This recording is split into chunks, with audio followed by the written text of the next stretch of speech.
Abonnez-vous et cliquez aussi sur la petite cloche de notification pour ne rien rater de nos prochaines vidéos. N'oubliez pas de partager aussi la vidéo et de la liker. Afrique N24.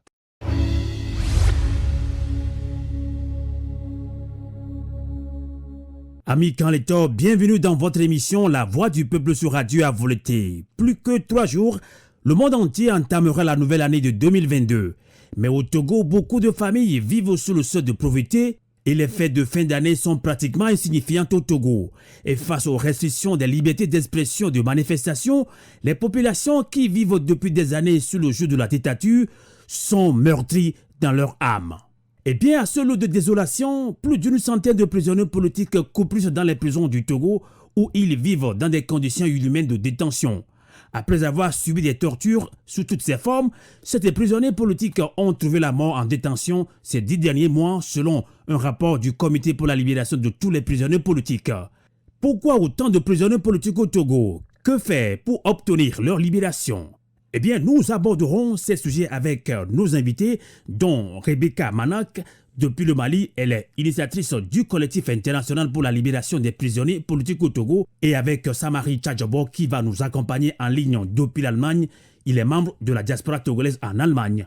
Eh bien, Samari Tchadjobo, on va conclure ce débat dans cette émission La Voix du Peuple sur Radio à volonté. Et on vous a bien suivi, hein? Vous avez fait de bons développements, de très bonnes analyses par rapport à ce qui se passe au Togo, le combat que nous menons, nous-mêmes entre leaders et entre citoyens également. Alors on se pose la question, quelle solution autre que l'unicité d'action peut-on envisager pour régler le problème togolais? En dehors de l'unicité d'action, on n'a pas une autre solution. Je me répète, je disais tantôt qu'il n'y a pas de solution miracle. Donc il faut revenir à des actions de synergie, hein, à des synergies d'action, à des coalitions. Il faut que la jeunesse, les plus jeunes d'entre nous qui sont au pays et dans la diaspora, surtout au pays, je le répète encore, au sein de la population, de façon discrète et intelligente, on peut sensibiliser les gens. Mais le PNP l'a fait en 2016-2017. Le 19 août n'est pas né. Comme le 5 octobre n'est pas tombé du ciel, c'est préparé. Et on a expliqué aux gens en vernaculaire. Nous avons nos langues vernaculaires. On peut leur expliquer. Ils ont compris ce qui ne va pas. Ils sont énervés. Mais quand une personne que vous voulez aider, si elle ne comprend pas sa situation, vous pouvez tout faire. Vous allez venir le matin, je suis prêt, viens, on va aller. Elle ne va pas aller, vous allez seul. Parce qu'elle n'a pas compris sa situation. Il faut que la personne comprenne sa situation d'abord. Donc, il faut ça. Moi, j'ai espoir qu'au sein de la population togolaise, il y aura des mouvements intelligents qui vont émerger et encadrés par nos aînés plus expérimentés. Donc, vous croyez toujours à l'unicité d'action.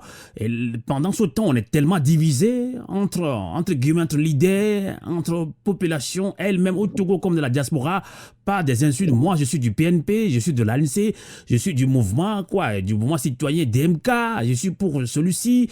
Et ça, je pense à langue de bois, hein, c'est ce qui se passe actuellement. Oui. Quand je parle de travail intelligent et discret au sein de la population, c'est pour faire le travail, pour faire comprendre aux gens. Parmi eux, il y a des gens qui insultent, pour leur faire comprendre que ça ne peut pas faire avancer le Togo. Si on continue à faire ça, on fait le jeu du régime. Eux, ils applaudissent et ils continuent. Dans quelques années, Faure Gnassingbé va être réélu entre griffes encore. Il sera là si on continue. Le travail dont je parle, discret et intelligent, doit consister à faire ce travail-là de sensibilisation. Il est encore possible ce travail. Tout à fait. Mon frère, Sylvain Amor, nous n'avons pas les moyens militaires pour faire le coup d'État. Je ne suis pas militaire. Je suis pas dans l'armée. Vous pouvez également parler à l'armée, puisque sans langue de bois, l'armée a pris trop de poids dans la gestion du pouvoir. Et l'armée fait partie intégrante de la population également. Je peux parler à l'armée, et l'armée, elle sait elle-même, elle est la frange de la société togolaise qui souffre la plus. Quand vous les voyez, on les envoie avec des bâtons, tabasser les gens, même fusiller, venir kidnapper des opposants. Ce ne sont pas tous qui sont d'accord. Mais il ne peut pas dire non. Il ne peut pas dire non. Hier, je suivais un documentaire sur la RDA, la République démocratique allemande. Quand il y avait... Mais il y a des gens qui... Ils sont en train de suivre, mais ils ne veulent pas, mais ils ne peuvent pas retourner, ils font. Donc l'armée sait déjà qu'elle souffre. Tikwi Adjadam l'avait dit. En sensibilisant la population, il l'avait dit. L'armée sait qu'elle souffre et elle est la frange de la population la plus souffrante.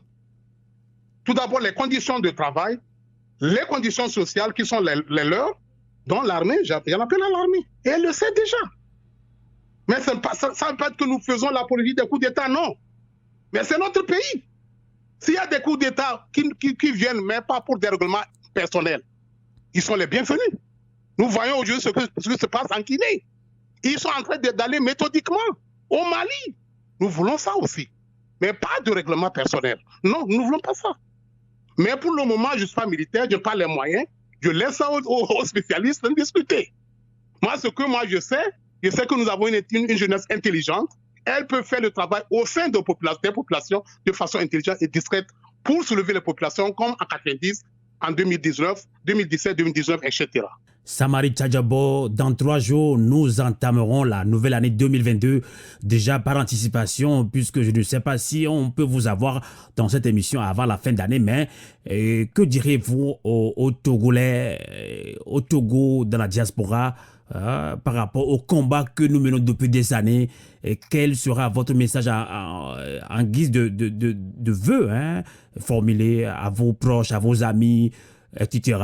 Samari Tchadjabo, vous avez quand même profité de l'occasion sur Radio Avouleté ce soir. Oui, merci. Merci de m'avoir donné l'occasion. Donc, à tous les Togolais qui ne sont pas seulement à la diaspora, à tous les Togolais au pays, je leur souhaite de bonnes fêtes de fin d'année. Même si pour eux, ce ne sera pas de bonnes fêtes, parce que la vie est devenue chère. J'ai discuté avec une connaissance il y a 3 jours au pays. Il y a des familles qui n'arrivent pas à manger 2 fois par jour. Il y a des familles, il faut pouvoir manger même une fois, convenablement. Il y a des familles qui n'arrivent pas à le faire convenablement. Donc je souhaite de la bonne santé, beaucoup de santé à nos compatriotes au pays et dans la diaspora. C'est la santé qui est le fervent de tout. C'est la santé, la fondation de tout. C'est la santé, le commencement de tout. Sans la santé, on ne peut rien faire. Et le reste viendra. Et je demande du courage. Je dis à nos frères, que ce soit dans la diaspora ou au pays, de ne pas nous décourager. Dans la vie, il n'y a rien qui n'est pas de fin. On dit ça pour nous consoler, mais c'est la vérité aussi. Donc je leur souhaite une bonne année 2021, 2022, beaucoup de santé surtout, et paix dans leur famille. Merci. C'est tout ce que j'ai à leur souhaiter. Merci beaucoup, Samari Tchadjabo. Bonne année également à vous et à votre famille.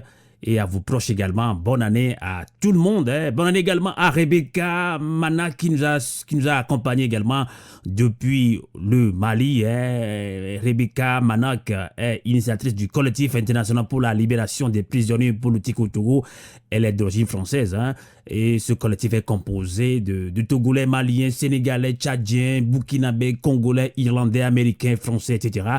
Merci quand même, Rebecca Manak, d'encourager les Togolais. C'est gentil de votre part. On fait également un coucou à la cousine de France. Cousine de France, elle est française. Elle soutient également le peuple togolais, également à tous les Français, à tous les Espagnols, à tous les Irlandais, les Suisses qui soutiennent également la cause et la lutte que met le peuple togolais pour la démocratie. Merci à vous, bonne année à vous tous. Samari Tchadjabo, je rappelle que vous êtes ancien journaliste à la TVT et vous publiez toujours des articles sur la crise sociopolitique puisque vous êtes journaliste. Vous continuez ce combat en informant l'opinion nationale et internationale sur la cause togolaise. Merci à vous qui nous avez suivis sur le 3xw.radioavouleté.com. Plus que 3 jours, nous entamons la nouvelle année 2022. Restez toujours en toute résistance sur Radio Avouleté. Mais on a toujours obligation de nous rappeler encore cette citation de feu Thomas Sankara qui nous disait « L'esclave qui n'est pas capable d'assumer sa révolte ne mérite pas que l'on s'apitoie sur son sort. Cet esclave répondra seul de son malheur s'il se fait des illusions sur la condescendance d'un maître suspect qui prétend la franchir. Seule la lutte libère. » Bonsoir, Avouleté, Kokole, Tetenta. Radio Avouleté.